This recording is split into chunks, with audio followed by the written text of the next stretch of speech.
All right, here's what's going on. One state's complete prohibition on concealed carry was knocked down not long ago.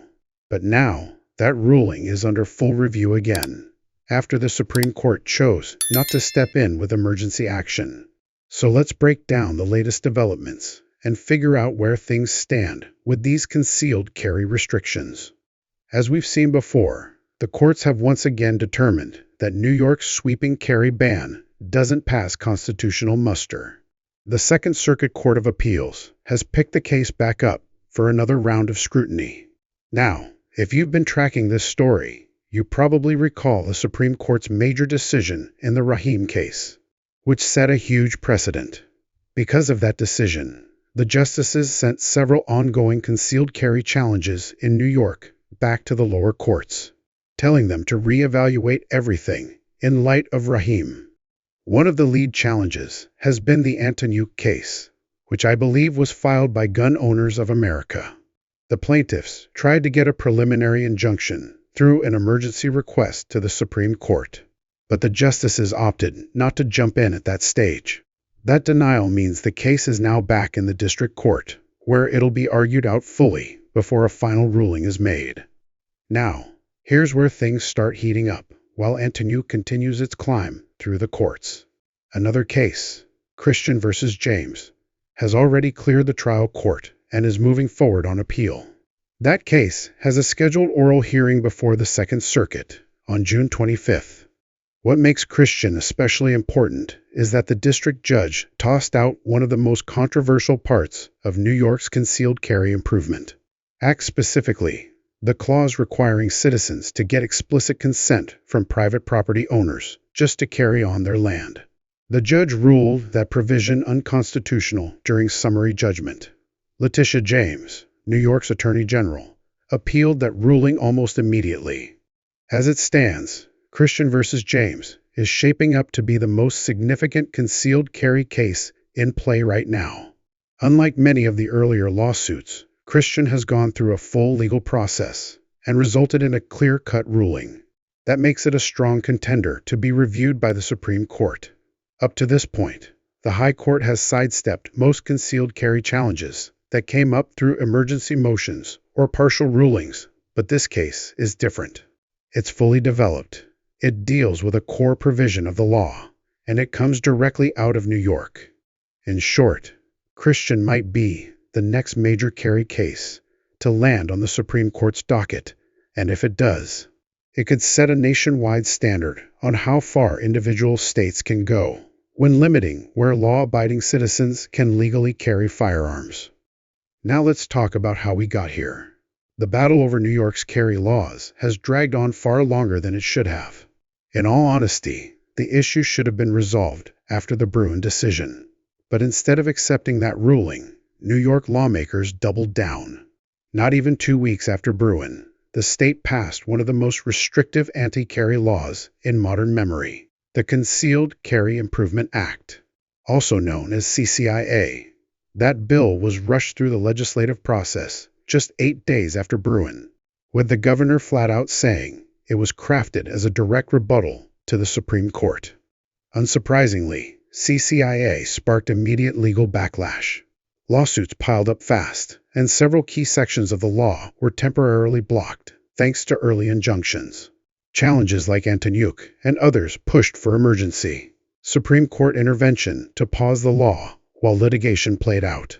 But because those requests involve procedural issues, what the courts call interlocutory matters, the justices declined to take any action. Again and again.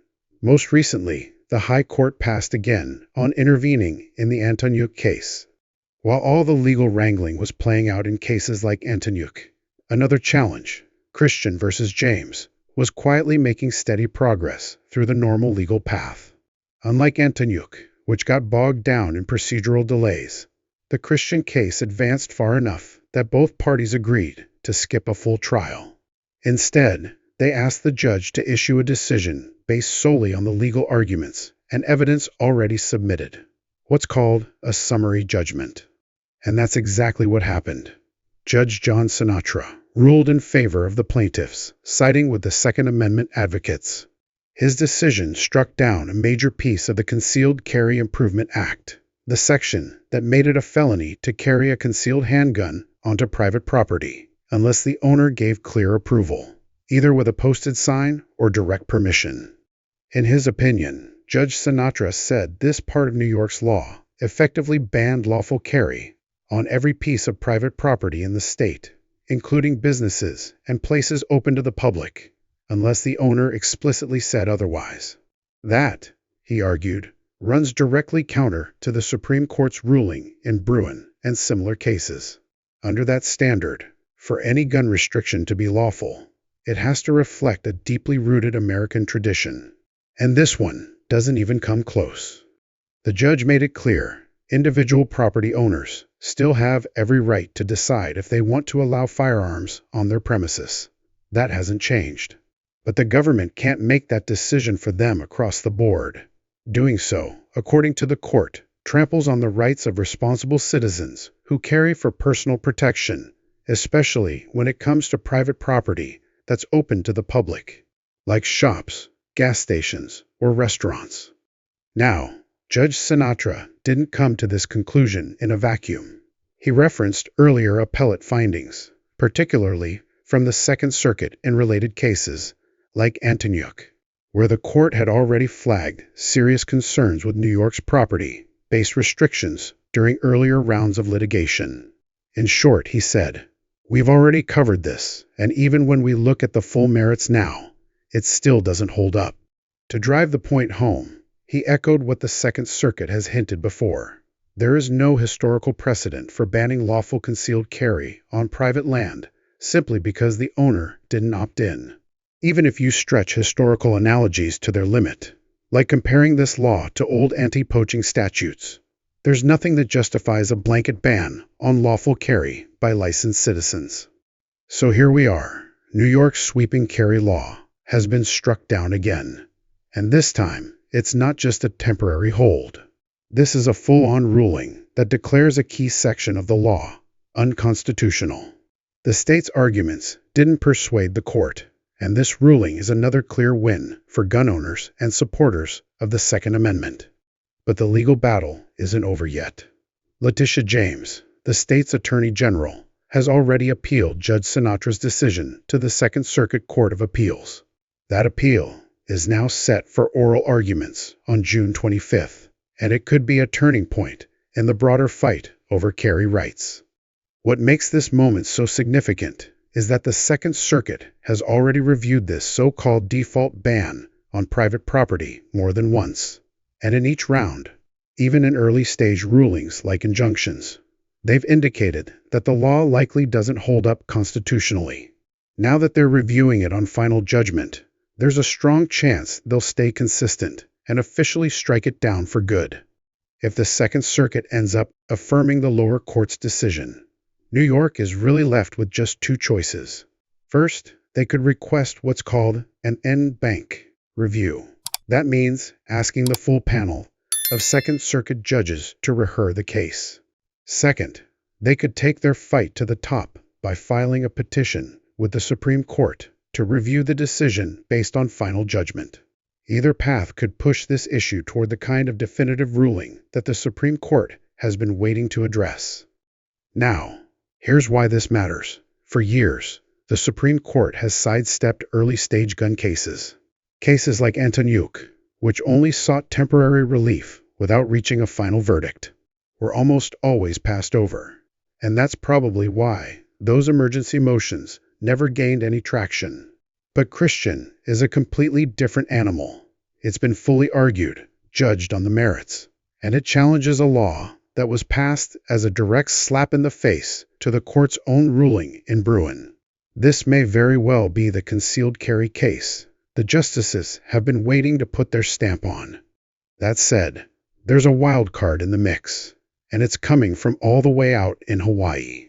A separate case, Wolford versus Lopez, is currently seeking emergency action from the Supreme Court, even though it's still in the early stages under a preliminary injunction. And once again, that's where the hang-up is. The High Court has consistently refused to wade into these early motions. They want fully developed cases. not procedural skirmishes. But Woolford has a slight twist. Under the Trump administration, the Department of Justice, alongside former Attorney General Pam Bondi, submitted a brief in favor of early review. Their argument? It's time for the Supreme Court to step in and stop lower courts from dragging their feet or flat out ignoring the clear constitutional framework laid out in Bruin.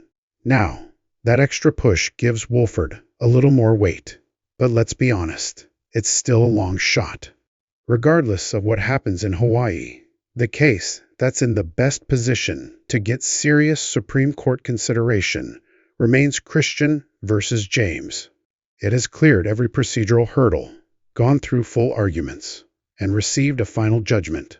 If the Second Circuit sticks with the district court's ruling, and given their past statements, it's likely they will. Then Christian becomes the front runner for setting national precedent. We'll be keeping a close eye on it. The oral arguments are scheduled for June 25th, and that hearing could be a pivotal moment. Personally, I'm looking forward to seeing how the judges approach it, especially considering how skeptical they've been about New York's express permission rule in the past. I'd expect some tough questions about the legitimacy of forcing law-abiding citizens to get verbal or written consent just to carry on publicly accessible private property, an idea with zero real roots in American history or tradition.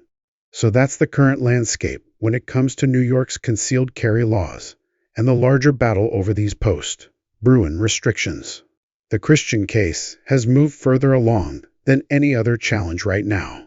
It's past the red tape and now stands ready for a real decision on the actual constitutional questions. Barring some surprise from another court, this case is very likely the next one to land before the Supreme Court. I'll be watching developments closely and will bring you all the latest updates as they come in. If you found this video helpful, please hit that like button, leave a comment down below, and don't forget to subscribe for more news on our fight to preserve the Second Amendment. And remember, this country was built by men and women who understood their rights, and it will be protected by those who refuse to let them slip away.